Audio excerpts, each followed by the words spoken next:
Hello बच्चों, मैं Abhishek Mishra PC class से। साथ में मेरे साथ हैं आज राज। हम लोगों ने देखिए मेंडलीफ आवर्त सारणी में लास्ट टाइम में विकर्ण संबंध के बारे में पूरी बात डिटेल किया था कि विकर्ण संबंध क्या होता है। कोई भी तत्व अपने तिर्यक या डायगोनल रखे तत्वों से गुणों में समानता दिखाता है तो ऐसे तत्वों को हम विकर्ण संबंध कहते हैं। आवर्त सेकेंड और आवर्त थर्ड के कुछ ही तत्व हैं जो विकर्ण संबंध दिखाते हैं, जिनको हमने लास्ट क्लास में मेंशन किया था। आज हम लोग शुरू कर रहे हैं सेतु तत्व किसे कहते हैं। सेतु तत्व किसे कहते हैं, ब्रिज एलिमेंट्स किसे कहते हैं। तो ध्यान दीजिएगा, आवर्त थर्ड के सभी तत्व जो वर्ग फर्स्ट से लेकर 7 तक आते हैं, आवर्त थर्ड के वे सभी तत्व जो वर्ग फर्स्ट से 7 तक आते हैं उन्हें हम सेतु तत्व कहते हैं। उन्हें हम क्या कहते हैं? सेतु तत्व, ब्रिज एलिमेंट्स। जो दो किनारों को जोड़ दे उसे हम क्या कहते हैं? ब्रिज। यही कहते हैं ना। जैसे शास्त्री पुल है आपका इलाहाबाद का, तो वो क्या करता है? गंगा के इस पार को गंगा के उस पार से क्या करता है? जोड़ने का काम करता है। जमुना जी का ब्रिज भी ऐसे ही कुछ है ना, और जो बनेंगे ब्रिज वो भी ऐसे ही होंगे। पक्का मेरी बात समझ में आ रही है या नहीं? तो ब्रिज माने सेतु तत्व, ब्रिज माने सेतु। सेतु का कार्य है जोड़ना ना, ठीक। सेतु का कार्य है जोड़ना। तो क्या कर रहा है? ये तत्व अपने वर्ग के दोनों उपवर्गों के तत्वों के मध्य सेतु का कार्य कर रहे हैं, ठीक। आवर्त थर्ड के तत्व, जब आपने मेंडलीफ आवर्त सारणी बनाई थी तो उसमें आपने देखा था पुराने मॉडल में कि एक ही वर्ग में दो तत्वों को रखा गया था, एक ऊपर एक नीचे ना, बाएं तरफ एक दाएं तरफ।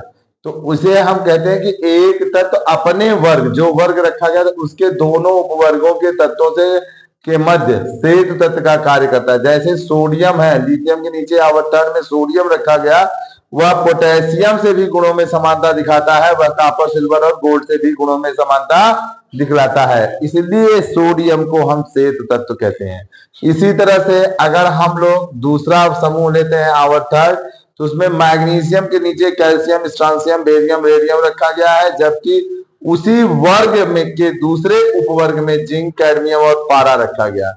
तो मैग्नीशियम क्या करता है कि इनसे भी गुणों में थोड़ा सा समानता दिखाता है और इनसे भी गुणों में समानता दिखाता है, जिसके कारण मैग्नीशियम को भी सेतु तत्व कहा जाता है।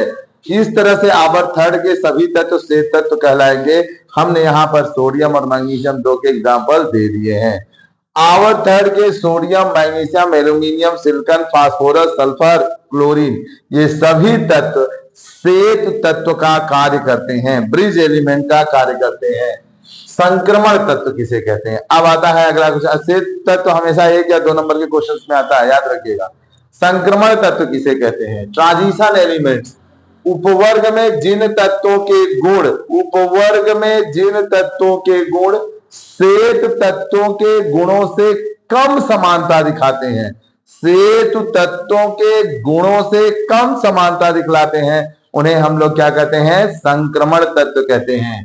अंग्रेजी में इसे कहते हैं transition elements are those elements which have the less similarity in property to the bridge elements.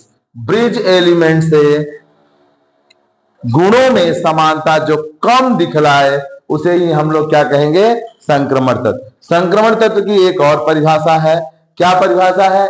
ऐसे तत्व जिनके अंतिम इलेक्ट्रॉन इलेक्ट्रॉनिक विन्यास करते समय डी उपकोष में प्रवेश करते हैं, उन्हें हम संक्रमण तत्व कहते हैं। उन्हें हम संक्रमण तत्व कहते हैं। फिर से याद रखिएगा, ऐसे तत्व जिनका इलेक्ट्रॉनिक विन्यास करते समय अंतिम इलेक्ट्रॉन डी उपकोष में प्रवेश करता है, उन्हें हम डी ब्लॉक का तत्व कहते हैं, या उन्हें हम संक्रमण तत्व भी कह सकते हैं, ठीक। फिर अब ये हमारा खत्म होता है और इसके उदाहरण है। उदाहरण में अगर आपको लिखना है, लिख सकते हैं डी ब्लॉक के सभी तत्व, डी ब्लॉक के सभी तत्व, ठीक बच्चों।